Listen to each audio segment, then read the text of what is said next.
everyone. Welcome to the Comics Foo Show. I'm your co-host, Patrick Lugo, and with me is co-host Curtis Fujita. As a kid, I loved Kung Fu movies. So I went to Chinatown, trained with a wise teacher, and became a Kung Fu master. Sounds simple, right? Not really. My journey, like the study of Kung Fu, was as arduous as it was rewarding, filled with as many secrets as revelations and as much heartache as triumph. It's a defining moment in my life, and while I began studying Kung Fu to learn how to fight, what I discovered was a way to live. Martial arts never came easy to me. I was far from talented, and even farther from being the chosen one. It was only through years of tenacious perseverance that I was able to make steady progress. And so, I was surprised when my master told me that I should teach Kung Fu and share the art outside of Chinatown. I did just that and taught Kung Fu to my own students for 20 years. I always wanted to do more to share the art of Kung Fu with others, but was limited by only being able to teach those within my immediate area. What about the rest of the world? Then one day, I had one of the deepest insights about Kung Fu. I realized that the punches, kicks, throws, and myriad of martial maneuvers are merely the delivery system for the true essence of Kung Fu, the philosophy and way of life. Having worked for years as a professional artist and storyteller in film, animation, video games, and comic books, I realized that I could draw upon this unique skill set to share my passion for Kung Fu with the greater world. And so I created Shadow Ghost, a Kung Fu comic by a Kung Fu master. The first issue is created entirely by myself, from story and art to colors and lettering. Every panel is filled with unprecedented accuracy in its depiction of Kung Fu by a comic book creator who knows from first-hand experience what it means to be a Kung Fu master. Shadow Ghost is a martial arts coming-of-age story about a young man whose search for the truth about a legendary hero leads him to study Kung Fu, and through a twist of fate becomes part of the legend himself. For the first time in comic book history, you can immerse yourself further in each issue with Kung Fu skills technology, powered by Tiger Crane Kung Fu. Scan the QR code at the back of the comic and follow an exclusive link to an online instructional video where I teach you Kung Fu techniques featured in the series. With Kung Fu skills technology, you can do more than just read about the Shadow Ghost saga. You can become a part of it. The first issue is completely finished and ready for print. All that's needed is for you to make a pledge of support so that we can fund the printing of the first issue. Together, we can share the wisdom of Kung Fu with the greater world. Shadow Ghost is the story of Kung Fu. It's about the people, the art, the culture, and the philosophy. It's my story and the story of those that I've learned from, taught, fought, and loved. Join me and become part of the vibrant legacy in a place and time where we might not be the chosen one, but where we can make a choice to be part of something bigger and greater than just ourselves. I'm Sifu Curtis Fujita, and this is Shadow Ghost, the Kung Fu comic by a Kung Fu master.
Hi, I'm Plugo, author, illustrator, comic creator, and the art director for Kung Fu magazine for more than 20 years. But I'm here to talk to you about a project that's really special to me. It's the middle grade graphic novel, A Tiger's Tale.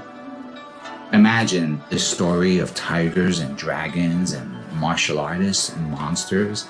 So when I launched the campaign for A Tiger's Tale Volume 1, I did not know what to expect. but it succeeded thanks to a group of passionate backers. It was also awarded the Make More Comics art grant that year and was later featured as part of an art gallery exhibit.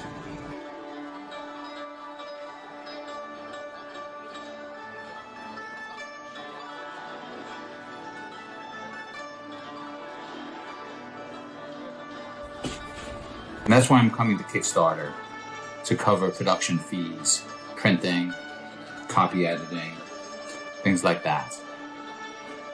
Books completed, with the exception of a few pages I've set aside for color over the course of the campaign. This turned out to be a popular feature of Volume 1's campaign, so I thought I'd bring it back for Volume 2. I think it's going to be great fun for everyone. Hope you'll support the campaign. I'm very excited about it. Thanks for stopping by.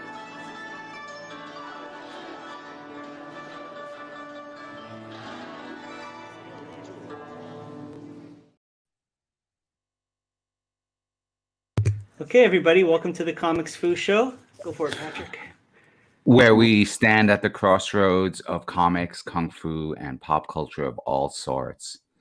Excellent. I'm Patrick Lugo, known as Plugo Online, author, illustrator, comic creator.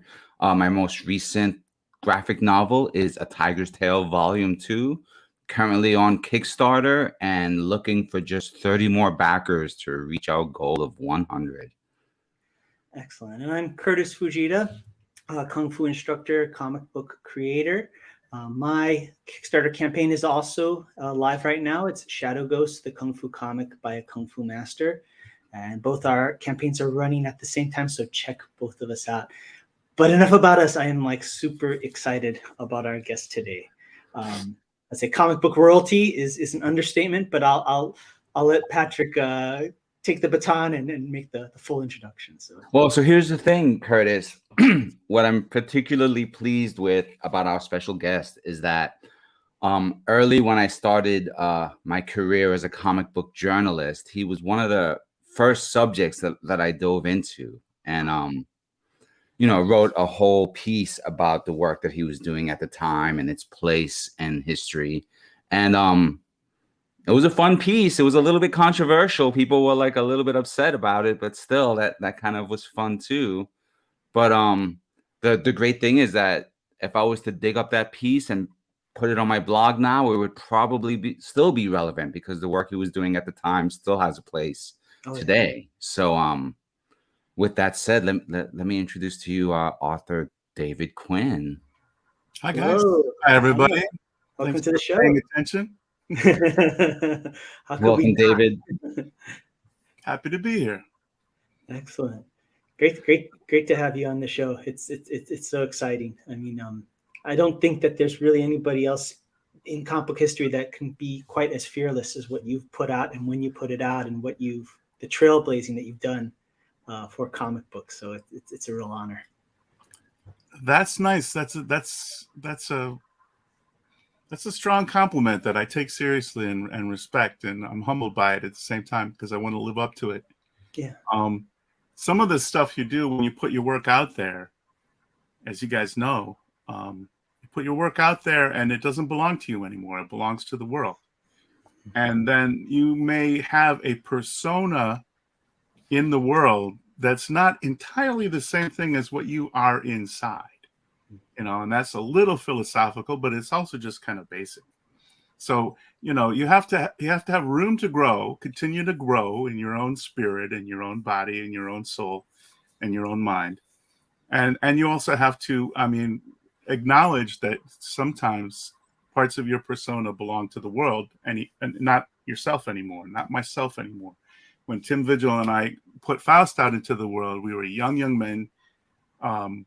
We had some chops because he had done some illustration and I had done some theater and music writing and performance.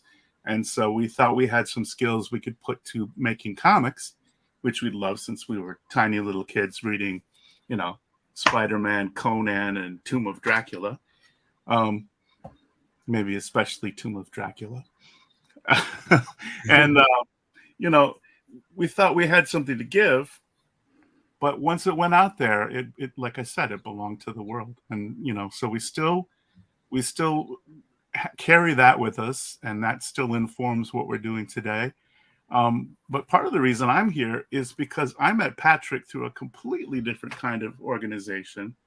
I don't think I even had the pleasure of seeing the like 29, 30-year-old Faust article we're talking about.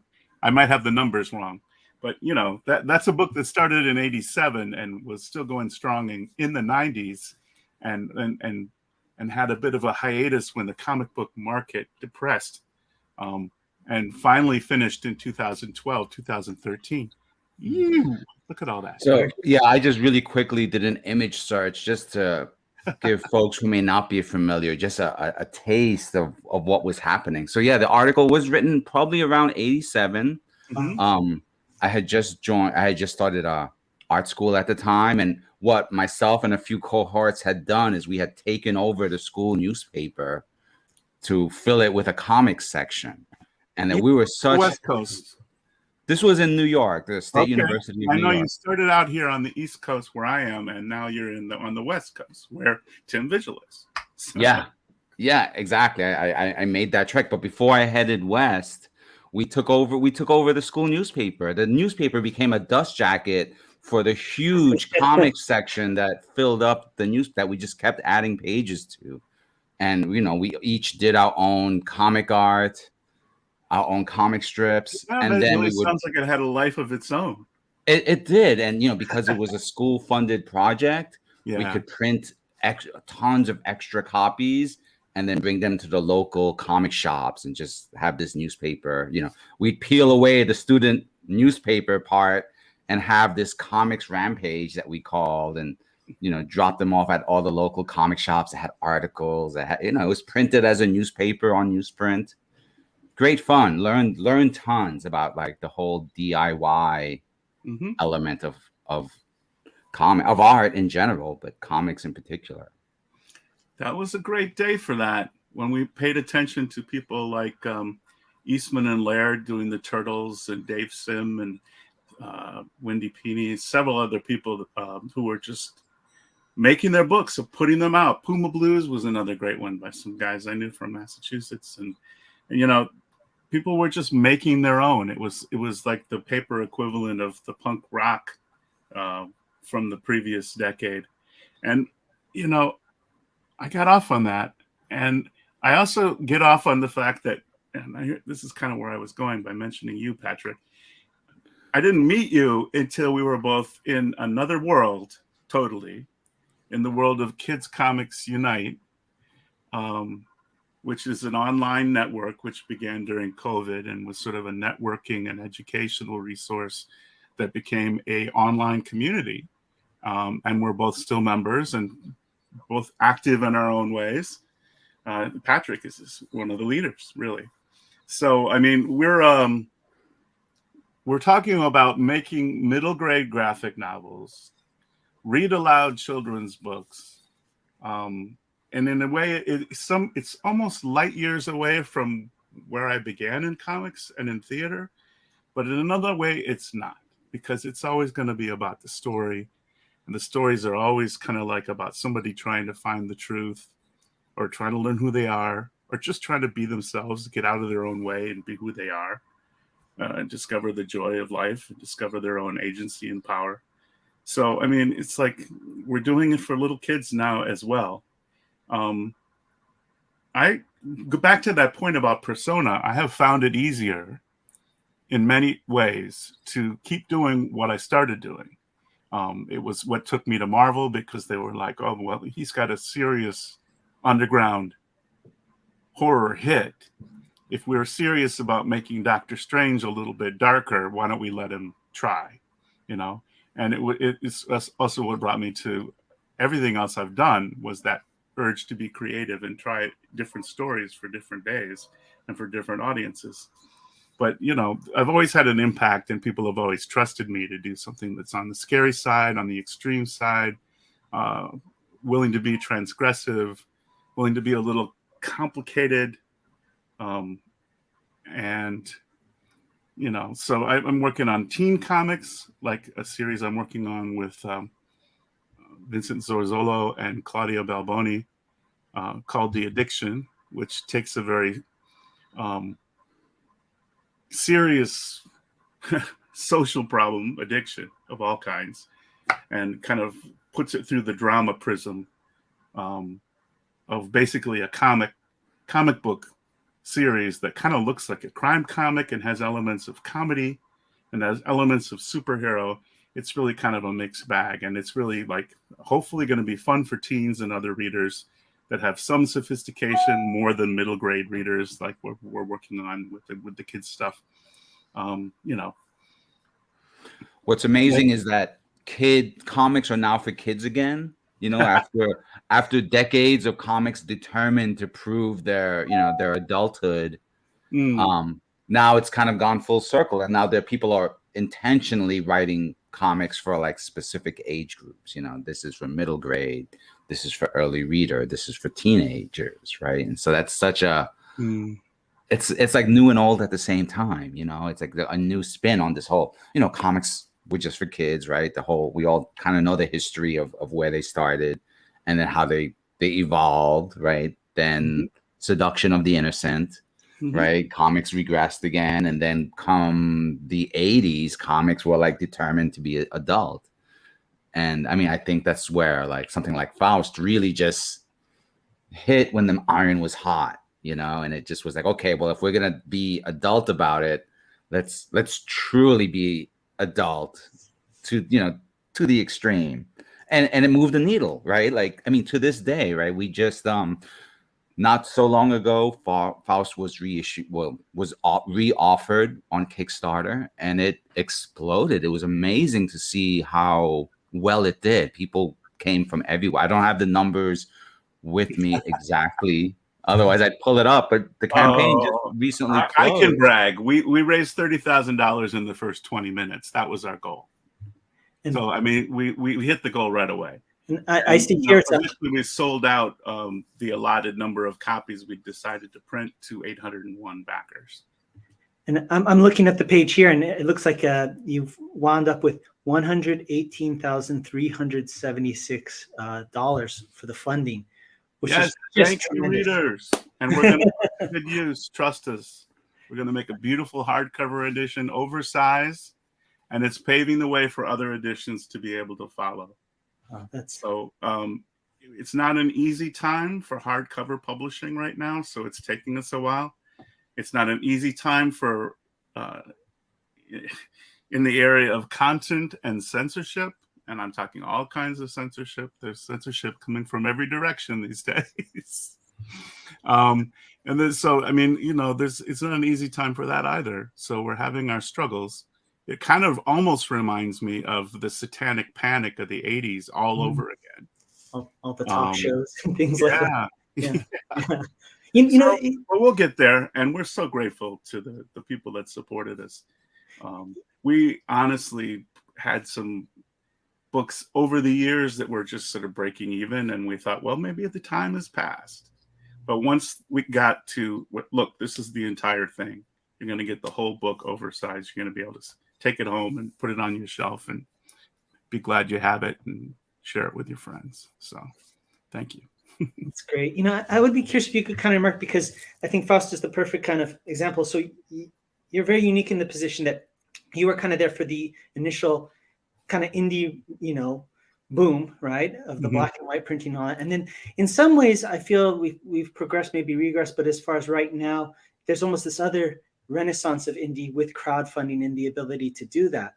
But you kind of mentioned censorship too. I mean, how would you feel that narrative is when you first did Faust as opposed to now? Because now we see, kind of cancel culture movement and things like that. And so it's sometimes that I'd be curious about the dichotomy of those two flashpoint moments. It's interesting. It's complex, and I don't even know if I'm good enough of a social reader and social critic to really comment with value on it. But from my perspective, you're right. Comics, until the black and white boom, which my partner Tim Vigil was a big part of, and then I followed into it and contributed to it. We sort of were among a bunch of leaders, dozens of people doing it at the time, who were very DIY and very independent and very creators' rights based, and very much about, a democratic and free thinking, anything goes kind of publishing. And that goes in and out of favor with, as you say, all walks of life and all political spectrums. For whatever reason, there's always people trying to control ideas that aren't theirs. And I'm really, really careful not just to blame this on only one kind of person, because we all have a little bit of that judgment, and some people have a lot more than others. And whether they're saying it comes from their politics or their religion or their faith or I don't know, from aliens, I don't know, whatever justification they give, I always think, well, those people have a right to what they want to do and the way they want to live. And at the same time, other people should have the freedom from being imposed upon by that right. So I guess I'm still a real DIY, free thinking kind of person. None of the extreme judgment really works too well for me. So at the same time, there's another thing going on, and that is comics were sort of monolithic, right? It was Marvel and DC, and then there were a few independents. And then all of a sudden, there were tons of independents. So many that, they were kind of going through boom and bust, right? And I think our pop culture today is very, very fragmented. It's not monolithic at all. So you can go and you can watch something like The Boys on a streaming television network. And it's definitely not for everybody, but it's like you can say like, oh, okay, this is the grandchild of Faust. And it's still alive today.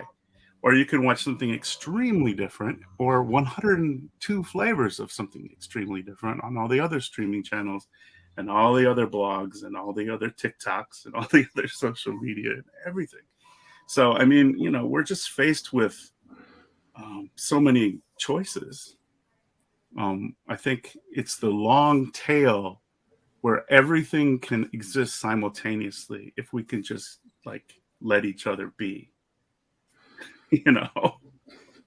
Definitely. I think the thing I kind of keep reminding myself, I always feel like, is for me to be right doesn't mean you have to be wrong. I think I think there's this kind of thing where I have to be right, you have to be wrong, and it's like this definitely has to be that live and let live under as many circumstances as possible. I would think, especially creatively. So, well, you guys study and teach the way of life that is Kung Fu, right? And I have only a tiny, I'll tell you, it's almost a joke. My tiny little exposure to Kung Fu is I was a parent volunteer at a school for Mandarin language every Saturday morning here in Westchester, New York, because my daughter was born in China. And for 8 years, she studied Chinese, Mandarin, and also dance from that part of the world, and also Kung Fu. So as a parent volunteer, we found the class was a bizarre collection of over 50 dads and under 10 kids. But even with old guy and little girls and little boys, Kung Fu classes, we couldn't help but be exposed to the way it sort of takes over. If you let it sort of takes over. Yeah. Just the way, if you say well, I don't know how to meditate, but you sit down and you breathe and you focus on it.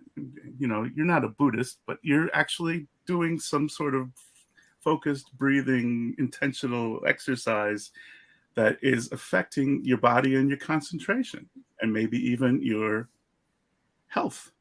So it just sort of takes over, even if you're doing kind of silly dads who can't really do burpees anymore, but they'll do whatever they have to do because they're doing it with their 10-year-old, Definitely. Well, it's like we're all trapped in this hardware, right? So it's but I think Patrick would agree with me. You are a kung fu master in your own right, because kung fu isn't just a martial art. It's acquiring a high level of skill that and going through the term sifu that we associate with a kung fu instructor. In China, sometimes they'll associate that with a chef or a writer or a painter. So everybody meets closer to the top of the mountain. Or any teacher?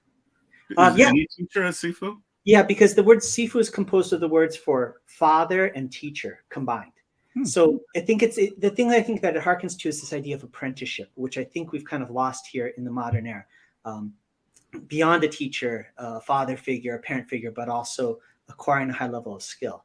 And so, kung fu isn't just the martial art; it's just achieving a high level of skill. And obviously, you're extremely adept at that. And everybody sees the end result, right? I'm sure nobody knows what headaches and hardships you've gone to acquire that skill, and then to maintain it over such a lengthy career. Well, I went back to my college a couple of years ago, and everyone that was a teacher or a professor, I said, I'm going to put myself out there, because I always get more than I give when I go and talk to young people who want to be in the arts. So if you have people that are working on storytelling, or if you have people that are working on visual arts or performing arts, I've done a little bit of all those things. And I think I definitely have things to offer about how to be yourself, find yourself, and put yourself out there and take a risk and do all the things you have to do. Like, just do the work. And like, as a writer, I tell writers, write it now, fix it later. If you can't do that, you're not going to be a writer. You got to, unless you have a page of garbage to fix later, you don't have anything. So write it now. Just sit down and write. Yeah. So anyway, I'm always talking like that, and it keeps me honest. And there's a writer I've read in comics. He's done all different kinds of comics, but he like me, and I think I met him years ago at the New York Comic Con when he was probably in high school. But his name is Scott Snyder, and he talks about how he can't be a dishonest writer himself if he has to teach a class and tell everyone, write the kind of stories that you would be excited by reading. So just all the basic things. If you just say them aloud to somebody else, it's like, oh, accountability. We're all in this together. Shit. That's right. So, I mean, I got a lot of respect for teachers, and I respected all of our Saturday morning kung fu teachers and language teachers, because they gave so much. It's practically a volunteer school. Yeah. And, we just occupy a middle school every Saturday morning and then clean up after ourselves and disappear for the week and go back to weekday school. That's great. That's awesome. So I'm wondering, like, you were mentioning, the breadth of your career, and I definitely want to learn a little more about the theatrical side of things in your experience.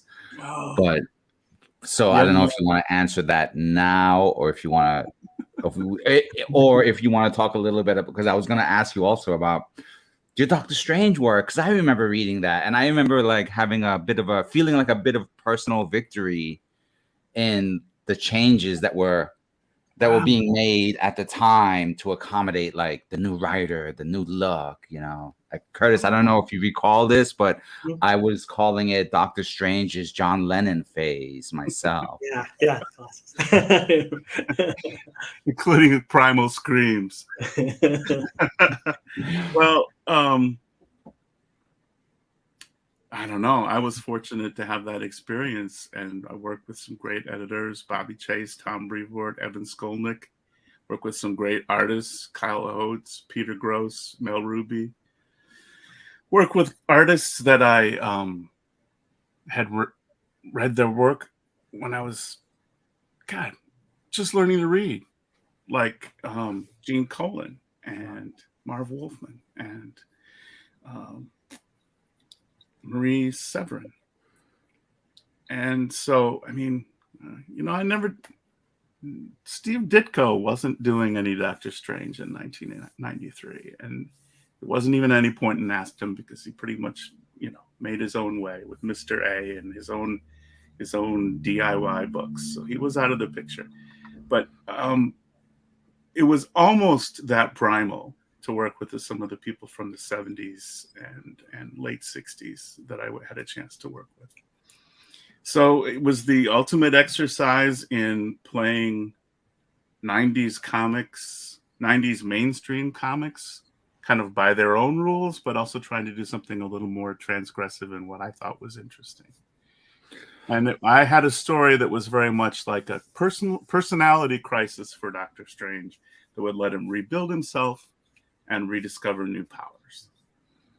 And powers, and this was important to me, and this might have something to do with Faust, powers that aren't based on some other entity, like the Vishanti or the devil or God, but powers that were based on earth, spirit, whatever, powers that are more primal. So I was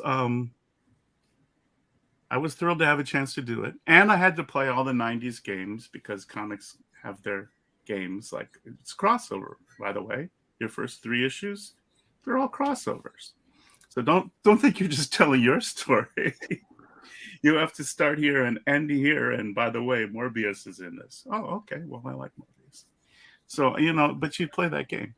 But I work with great people, great editors, as I said. And I did a few other crazy things at Marvel as a result, like some very strange Carnage stories and some Ultraverse stories that were told at the end of the period of the Ultraverse after Marvel bought it. And it was kind of like, what the hell? Anything goes now, This is great. It's a crazy time in comics, and we could do almost anything.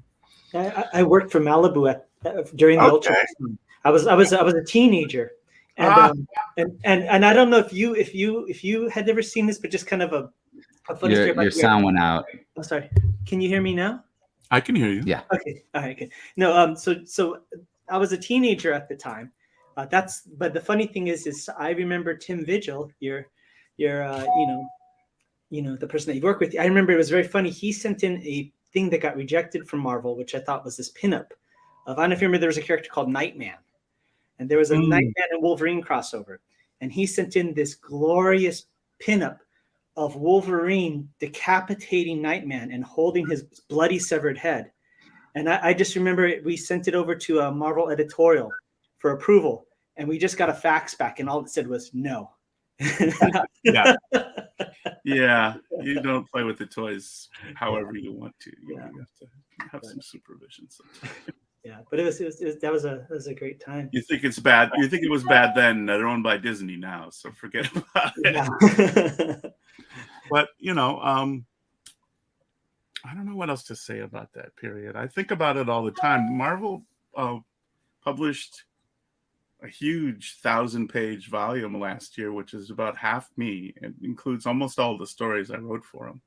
Not the Ultraverse stuff, not the Carnage stuff. Some Midnight Sun stuff is not in there. But it's still around. They're still keeping it in print. I still talk to people about it when I go out in public and talk about comics. I still meet people who are like, "Oh, those were different," So, and a few people will also say, if you risk doing something different, you're going to meet a couple of people who say, "Oh yeah, you ruined that."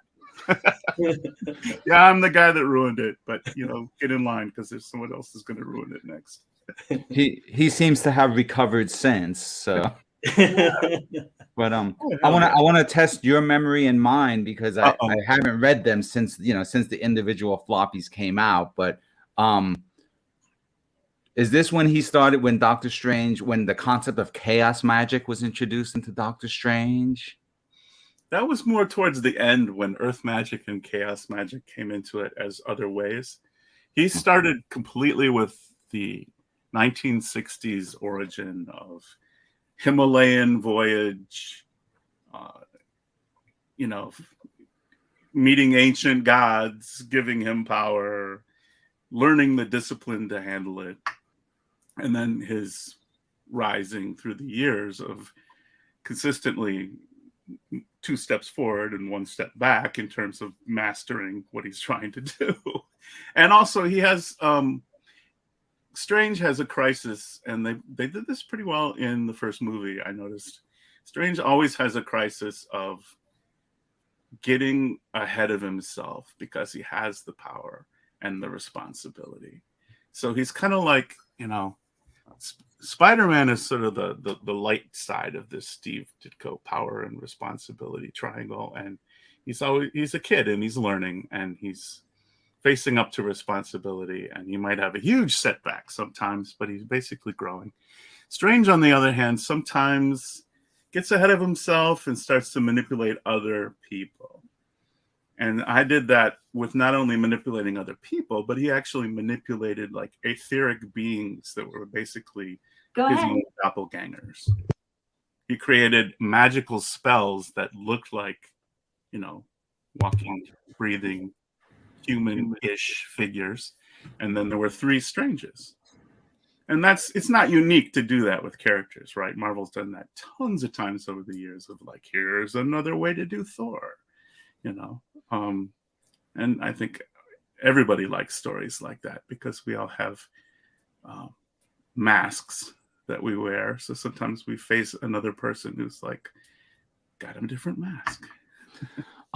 So one other thing I remember. So I think you introduced a more surly Wong. You kind of separated him from like the meek manservant that was like the kind of a cliche, and you made him a little more like, not. I just would have to say surly. Like I just remember times when he was a little bit more fed up with Doctor Strange's antics, wherein before that he was just more flat, like, I'm just here to help out, and then I'll go brew some more tea. Am I misremembering that, or no? I mean, I look. I just gave everyone different problems to deal with, and as a result, they changed. But I mean, I think a lot of people, as comics became more adult, part of that whole black and white boom and DIY generation changed not just the Turtles and the Faust neighborhood, but it also changed the mainstream neighborhood a bit too, in the kinds of stories that were being told.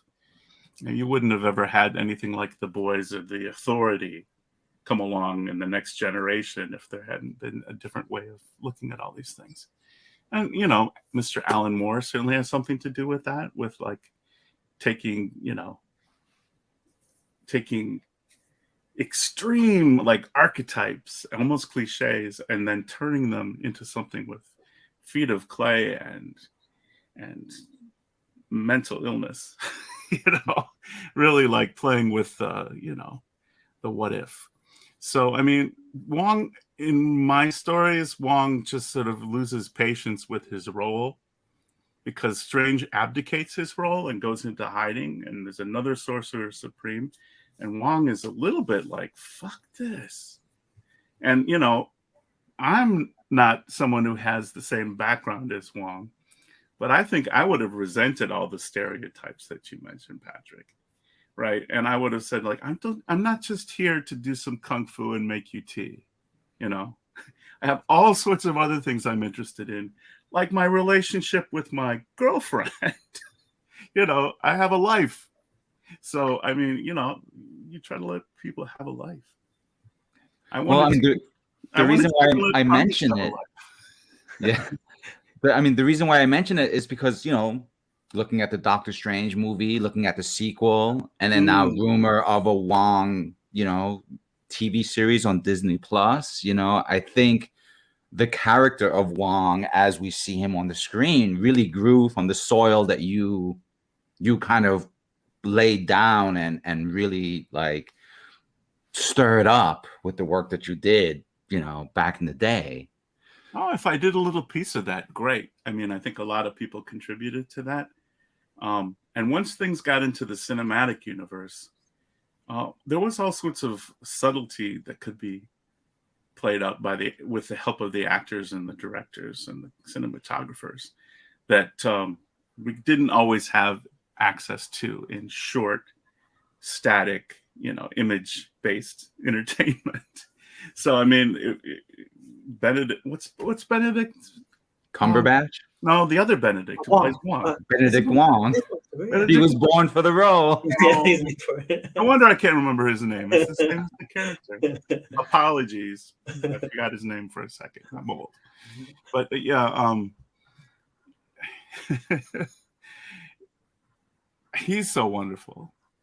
How could you not have more depth of character and depth of heroism? And, there's all sorts of times when he appears as both hero and comic relief in the same damn scene, which is pretty good. One thing I'd be kind of curious to delve into with you is just this idea of embracing darkness in storytelling and subject matter. I think it's, even like working on my things, I kind of self-censor sometimes. And the thing I think that's so brave and interesting about us, we all have a dark side to us. We all have dark thoughts. And to actually investigate that and actually to have that narrative is very personal, to really put a part of yourself out there that most people hide. Faust is such a watershed moment in comic books as far as putting that really dark, visceral side of, not just the narrative, but also just how graphically it's depicted. Was that a challenge for you, or was it just, training those off on, whatever, just go for it? Or what was that journey like for you? Because it's so definitive in your work in comic books at that time. I'm just curious if there's any navigating of that or how that worked. Wow. Yeah, it's a real question for anyone who wants to put themselves and put their work out there. You run the risk of losing people. Yeah. And I had written, even before I ever did Faust, I had written plays about hell and plays about darkness, and plays about attraction and repulsion, and plays about people who thought they could solve the world's problems through murder. I mean, theater gets dark. It always has been, you just go back to the very beginnings of theater, and it's crazy comedy, and it's dark tragedy, and it's lots of blood. So, I mean, it probably came from theater, and the willingness to be audacious came from theater. Some of it came from punk rock, because at the point that I had a punk rock band, something changed in me in every way about my expression and my character and my writing. And it was as if, this is going to sound really, really basic, but it was as if I trusted that people wouldn't hate me even if they hated something that I created. But that's hard. Yeah. That is very hard. Yeah. Tim and I at one point spoke to a very famous artist at the time, who's still a very famous artist and businessman and a leader who's influenced a lot of people. And I don't know if he knows I remember this story, so I may not even say his name. However, he's someone in my generation who still has a, executive position in the industry, and is sought after for anything that he puts his creativity to. And when we approached him, that's the one clue, it happens to be male. When we approached him to help us do a new character, Tim and I, he was intrigued by the drama and intrigued by the attention that Tim and I were getting, because he's a savvy businessman. But he actually said something like, I don't remember the exact words, something like, I wouldn't want my family to see me doing something like that. And so if you're still there, you can have a kind of an expression, but you're always going to be held back, because you just need to trust that people won't. Once someone broke up with me because of a play I wrote. It's like, women don't do that. Women don't stab their children. I said, oh, I think it's happened at least once. No, okay. And she broke up with me. It's like, you're not the kind of person I'd want to be with. Okay, your choice. I'll miss you. I'm going to still do the play. Anyway, my head is swirling with the emotion of that scene. Oh no, I'm sorry. But it's like, does that answer your question? It's like you have to definitely trust. Definitely, and I mean that's the thing is it's also funny when you encounter people or things where whatever the subject matter, whatever has gone far beyond what it actually is and what it means to them. As a kung fu person, right? Bruce Lee is this. You talk about monoliths. I mean, he's an institution in and of itself. Oh yeah. And what he means to as a kung fu practitioner, you're always living in his shadow. And when you know the facts of his life, you realize he was a human being. He had faults, he had benefits, he had all those things. But for the most part, I will never engage in any conversation without anybody that I'm close to about my full opinion about him. That's informed from my kung fu background and from historical data and things like that. Because it's not about him; it's about what he represents. For him, he's about the representation of Asian Americans or about martial arts, and you don't want to hurt somebody's dream, and even sometimes just causing them to question something will trigger the defense mechanism, and I think comic books are such a big thing with that, with the because everything's iconography, and I think I feel like that's kind of the interplay that's going on now socially with reinterpreting certain icons and things like that, and people getting very emotional, and it's a delicate matter. I'll just say that, with things being reinterpreted sometimes. Right. It's not your dad's Batman or whatever. It's not, your grandkid's Batman. But I mean, David, man, hearing you talk makes me have questions that are almost contradictory that I want to ask at the same time. I'm trying to parse them. But one thing that came to mind about having the faith, right? And then also having the bravery is that you don't have to answer, but did Faust have to be written by a younger David Quinn when you had less to lose versus an older David Quinn that might have more cause to be cautious? Yes and no. Yes and no. I mean, there's a reason that punk rock was mostly created by younger people.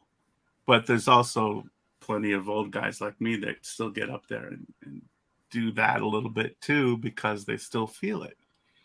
But yeah, I mean, I'm Olivia's dad and Diane's husband and someone who's the co-chair of the volunteer parents who run the Chinese schools. So yeah, I mean, there's what does that mean if this guy is sort of mayor in the neighborhood? Can he also be comic books bad boy?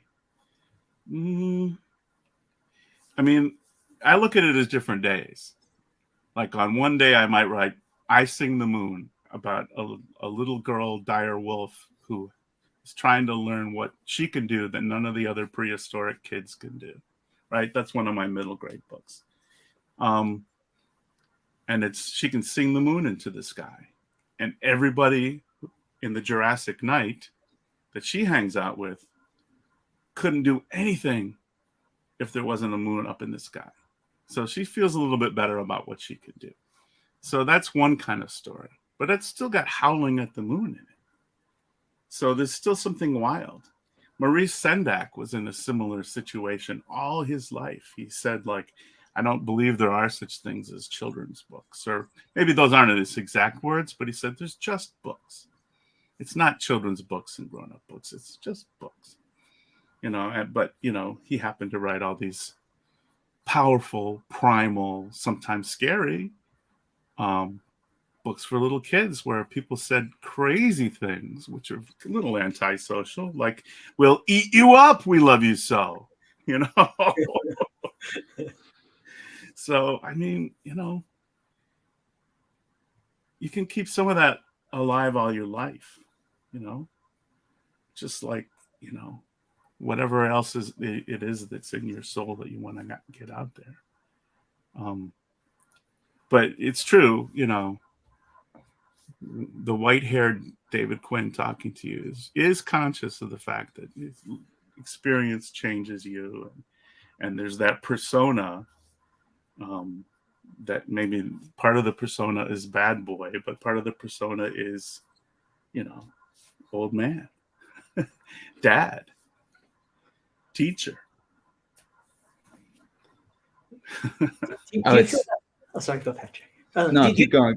Do you feel that persona? Because that's like when I teach martial arts, my voice lowers a little bit just naturally, because I have a pretty high voice, and then when I'm excited about comic books, my voice kind of goes up a little bit, So I don't know if is persona something that is just natural and fluid, or is it a duty? Is it a role that you are conscious of? Like when you go to a comic convention and you're signing a book for Faust, okay, well, there's a persona and there's something that I have to live up to here versus I'm reading a children's book story at this event, or do you just naturally switch between the two? Is it a conscious thing or what is it? What makes it livable and easy for me is that like I said, kind of at the beginning of this interview, it's like, if you put your work out into the world, then you've given everyone, thousands of different perceptions of you, that is who you are now. So, I'm still trying to be true to myself, but I'm also trying to acknowledge that what other people think I am is what I am. That's great. It's amazing because it seems like social media has done that for everyone in a way, right? Whereas folks such as ourselves have had to spend years, decades, really looking at, those things. What's the craft? What am I doing? Why am I doing it? And then having making the choice to put it out there. And then, lo and behold, Instagram shows up and now everyone is just, with the flick of their thumb, putting out this persona for themselves. Well, I think we're all lucky. We have lots of creative friends, right? We have lots of creative fans. The people that read our books are creative. The people that collaborate with us on them are creative. The publishers and the editors and the business people are all creative in their own way too. And so they're all going to stay open-minded.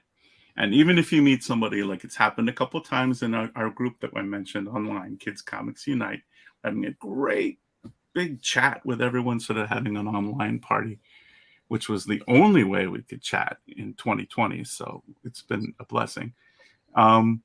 And, someone will say like, ew, horror, not my thing. Hey, but good job on that Kickstarter. You kicked ass. So, they're like, they're accepting. That's great. Can I ask you guys a question? Do we have time? Yeah, please. All the time you need. You guys do this really cool thing where you ask the masters? Oh yeah, we do that. You've heard of it? Well, yes, of course. I did my research. This is one of the many Fausts. This is Joanna Tan. Ask a Kung Fu Master.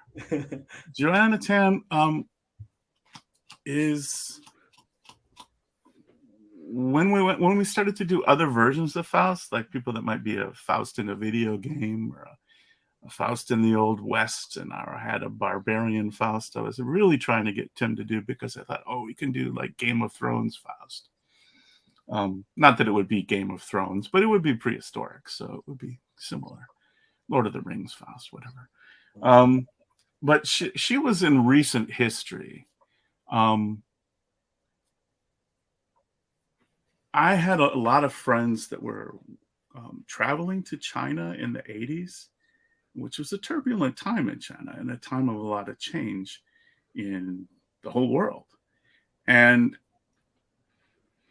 I got very inspired to study the Cultural Revolution and the change that China went through between about the time when I was born, when that happened, to my 20s, in the turbulent 80s, or I was almost 30 by the end of the 80s. So anyway, so Joanna was in a family that had to flee China or they would be killed. And they came to San Francisco, like many did, and they created a new American life. But like many people who are first generation, they didn't entirely find themselves welcome in all of America. So, I mean, it's not my story really, because my people came here earlier than that, and I don't have that first generation. I'm like fourth generation, right? So, I mean, some people would say like, why did you write that? That's not your story. But I wasn't incredibly interested in it because of what was going on in the world. And I had this great idea that it's ripe for a Faust conflict, because Faust is always violent. Faust always combines elements of attraction and repulsion. Faust is always about trying to find your own truth and not succumb your will to another, even if it means you could get power from it. It started with it's always the devil, but there's all sorts of things that could lure you into changing yourself in order to become more powerful and losing yourself in the process. And it's always about winning yourself back. And the way this, and now I'm finally getting to my question, the way this worked is her claws, which are obviously not historical, it's just American comic book artists deciding that, there would be something ancient and dangerous, and it would have a exciting name like the Singa's Talons, and it would be from the Chinese and Asian history part of the world, and it would be a balance. It would be the way to use these weapons would be to understand direct and indirect force, or Cheng and Qi, I think is what those are called. Not an expert, again, this is Kung Fu dad, not Kung Fu master. But I really thought she's trapped. This woman is trapped between trying to win through unconventional force and manipulation and subterfuge, and also trying to win through just direct, raw, savage aggression. And I wondered, if that would be the history of this weapon, and she would use this weapon, would it be interesting to have that be kind of like the devil? That is the devil in her life. She could lose herself to the devil, or she could manage to somehow use the devil's tool but not lose herself. And that's what I wanted to make that story about. And, we did a few different things with the story over the years in Raw Media Mags and in a Faust crossover, and it's an interesting character. She comes across a little more flatly aggressive than the way I just described her. I had this vision that she would be a little bit more fully developed on the inside and have this huge conflict, but she mostly kind of comes across, as many comic book characters sort of do in crossover stories, as, a complicated, angry badass. But anyway, could this weapon devour her will? Is that a tradition in martial arts? Yeah, I mean, this is, I guess, because this is an exclusive scoop. So I have a personal story that's exactly where that happens. The weapon's just a tool, right? But eventually it becomes a manifestation of you, and it becomes intrinsically tied to you and your personality.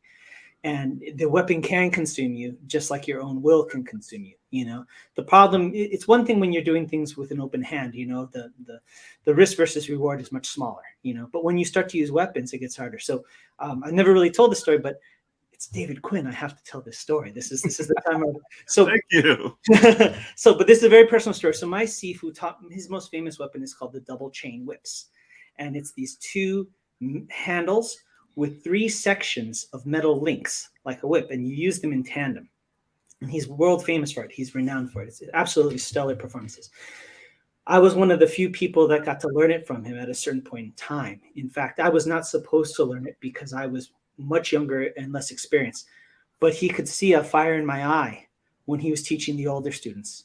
So one day he started showing me a couple moves, and that night I go on my rooftop and I practice it for 3 hours straight. And then I come back the next day and I could do those 3 moves very well. And he showed me it more and more. And finally I got the whole thing, and I actually passed people who had been there 30 years before me or so and learned these iconic weapons. And so one day when I started teaching martial arts, I was having a really rough time. I was working 6 jobs, part-time day jobs, so that I could teach Kung Fu on a regular schedule. And there was a tournament. And I decided to go ahead and enter the tournament with my Kung Fu brothers and do the chain whips as my tournament performance. And I overtrained it. I was doing like 2 to 3 hours a day of just this one weapon. And it's very dangerous because obviously it's these links of chain and it'll bite you. I mean, if you have to on one side exert force, and then you also have to follow the force of the weapon. So I lead the weapon leads me.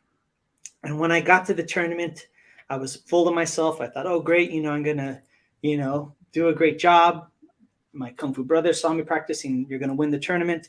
And I went out there and I did it, but the ego got the better part of me. And I was doing one sequence where I was swinging the whips really fast. And I wanted to go even faster than I normally do. And there's a part where you're swinging one above your head and one between your legs. And I was jumping up and down. And as I was in the air, the whip hit my leg. I came crashing down. My knee popped. And I landed on the floor of the tournament. And then so stubborn, I got back up. My knee popped open again. I fell down. I got back a third time. My knee locked back in place. I finished the performance, went to the ER. They told me I was never going to do martial arts again because the injury was too bad. And I was able to heal it over time through traditional Chinese methods and so forth. That's another story. But the weapon can devour you. It's one of those things where there's an intrinsic karma to weapons. And like you were showing, she has the 2 blades. One side is blunt, one side is sharp. And in Chinese martial arts, we call that a knife. Even if it's a huge blade, it's a knife, as long as one side's blunt and one side's sharp. And that's great because I could see for that character, that duality. She could use the blunt end to pull or trap or to parry, but then she has the sharp end to go ahead and do that. So I would, in a nutshell, absolutely, weapons match the personality, and usually weapons are only for one thing. So there's an inherent karma when you draw a weapon. I had a very famous Sifu, and I can't say who it was because he was connected to organized crime, but he had told me once that his Sifu told him, he says, because he was a gangster, he told me about a gun. He says, if you pull a gun, you have to use it. He goes, it's not a matter of whether you're not going to use it. He goes, once it's pulled, you're going to use it whether you want to or not. That's the decision. And that's kind of what I feel about the weapons. So that's how I would kind of relate that story to weaponry. Yeah. So instead of Chekhov's gun, it would be Chen's gun, I guess. Exactly. And Wow. Can I just add that those weapons are great? And there's only 2 times in my life that somebody ever showed me somebody could be more badass than Wolverine. The first time was one of my friends from Japan when I was talking about how great Wolverine is. When I was a kid, he gave me an issue of Fist of the North Star. And yeah. And I said, oh my gosh. And then when I was at Malibu Comics, and I probably shouldn't have been reading it. I was like 14, but one of the guys in the copy room said, hey, Curtis, you think Wolverine's badass? Check this out. And he gave me like 3 issues of Faust. And way more badass than Wolverine. So I just have to put that on the record. Well, thank God for youthful arrogance, because it made us all say, like, oh, you think Wolverine is insane? Oh, let us show you something. Oh, you showed all of us. Definitely. Well, and I like Wolverine. Yeah. Yeah. Iconic. It's so fascinating to think that, we were there to see like the forging of this icon, like people just think now of Wolverine, Hugh Jackman, right? They think now of the X-Men cartoon, right? He's like a fully formed piece of IP now. But when we were reading comics, we were like seeing the gradual change from a Canadian knockoff of Captain America to like the dangerous psychopath to like the tragic samurai. Like we could see that evolution. Chris Claremont thought he should be more Bob Hoskins, which is really interesting if you're used to Hugh Jackman. It's like, oh yeah, I can see both. Amazing. So I ended up talking to some folks, Gene Chang, Curtis, you know him, just trying to get some, trying to see what the context is for like such things as hand claws, because working for the magazine, we get the occasional article. Some of them end up being, debunked, and just like the whole dilemma of like the physics of like a claw kind of weapon or like the handheld thing. And, like the classic Kung Fu weapon, right, is the tiger hook sword, right? We saw them in Shang-Chi, and that's like the most iconic of those claw kind of weapons, even though it's not very claw-ish. But and then like Curtis, there's like the deer antler knives that also have that like hooking quality. Yeah, they're like that. The one that I think about is, and it's a rare weapon, but there's these shields that a certain branch of the Hongga, the Hasei Fu Hongga people do, where it's a shield, but on the end of the arm shield, it actually there's a cut in the middle, so it's like two claws kind of, and it's like an arm shield. In fact, if you watch Infinity War, Captain America's kind of shields that he has kind of harkens to that. So that would be another example, something slightly there, slightly there. So yeah. I mean, like the one thing that Gene kept, Gene Chang, he's forged his own weapons, right? So we'd figure he'd know, right? But like the whole question, and Curtis, correct me, because my knowledge is osmosis more than it is blood, sweat, and tears, right? So like the whole dilemma of cutting something where the wrist is like the fulcrum at that point, right? Can you? Because if you're holding a sword, right, you're holding it this way and you're cutting this way, right? There's that whole question of whether the blade matches your knuckles. Sure. Versus, a claw and you're raking like that.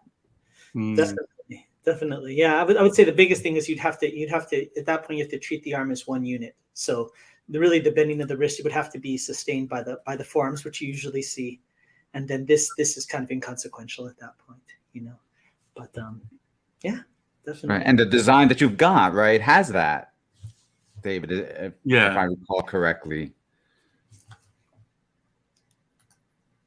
Yeah, exactly. Tim Vigil.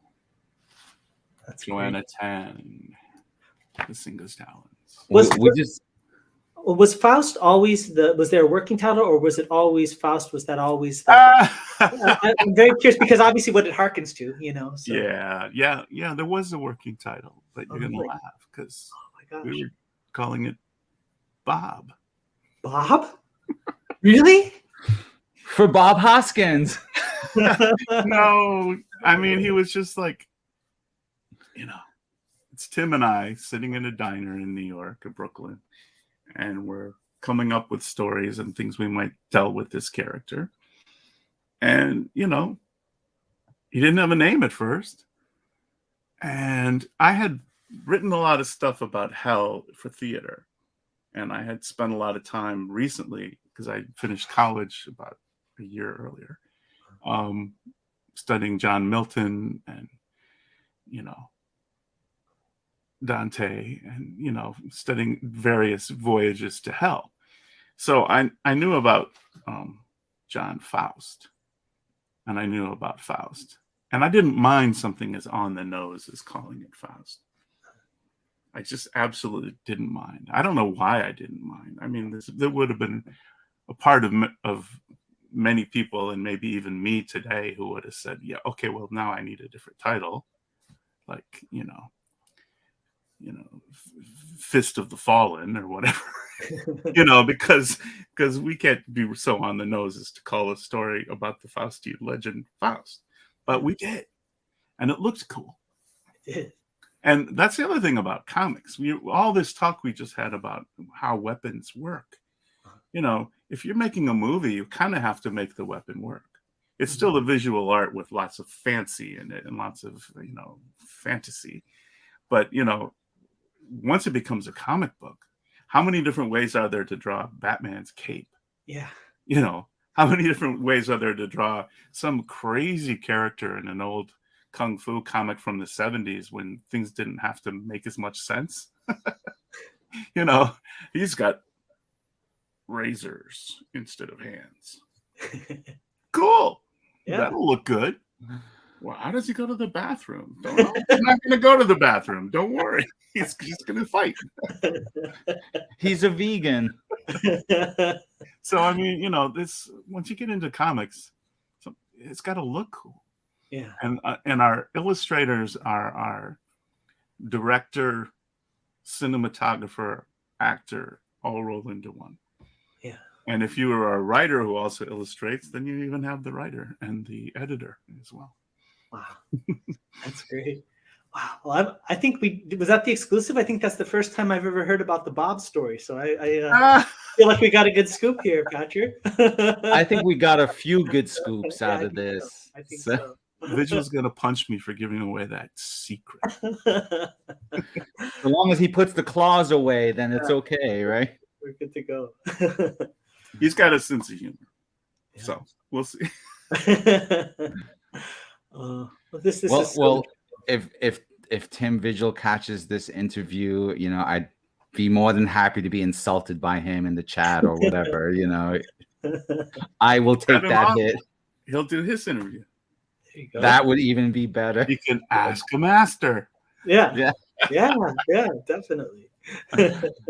This has been great, guys. Yeah, thank you so much. To people that have a considered reading of my work like you and have interesting questions and think about it, and people that keep it alive, because it wouldn't be alive if people didn't read it, think it, talk about it, you know. So I'm really grateful for it and I appreciate it. And so I hope anyone who's tuned in is like gotten something out of this. And if nothing else, I'll just say what I always say, and that is reality is up for grabs. Excellent. Well, I certainly got a lot out of it. And, you know, maybe I'm a little bit self-centered to think that that's enough reason to have done this, but this was so great. That's how the internet works. Yeah. Well, thank you again. It's just an absolute pleasure. They say never meet your heroes, but you know, that's not always the case. So today was a great day for me. Thank you. Yeah, I appreciate it. And I just want to say I really appreciate you putting yourself out there, not just in this interview, but in your work. I think so many people hold back, but we all benefit, you know, from you putting yourself out there. So thank you so much for that. Really appreciate it. All right. Thank you. All right. Take care. And then people can find you. Yeah, people can find you on this site. Your blog. We've got your website right down there. Yep. So people should, you know, like, subscribe, and follow, as they say. Yes, as the kids say. David, this conversation was so fantastic. You know, it'll deepen all of our future conversations, I'm certain. Thank you. Thank you. Think so too. I hope the recording was on. It is. I'm recording on 2 computers. So. Oh, okay. And on cloud. Smart. Excellent. All right, guys. Anything else? Anything else I can do for you? Get in touch. Patrick, you know where to find me, and so now you do too, Sifu. I thank you so much. Please call me Curtis. Yeah, okay. Take care. All right. I'll call you Sifu. All right, bye, Sifu. Take care. Thank you, David. Thank you. Bye. Bye. All right. Yeah, so that's about it. Thank you everybody for joining us. Absolutely great time. And make sure to check out our campaigns, right, Patrick? That's right. So before I hit end on the recording, we should set up our closing credits, and we'll hit play on those next.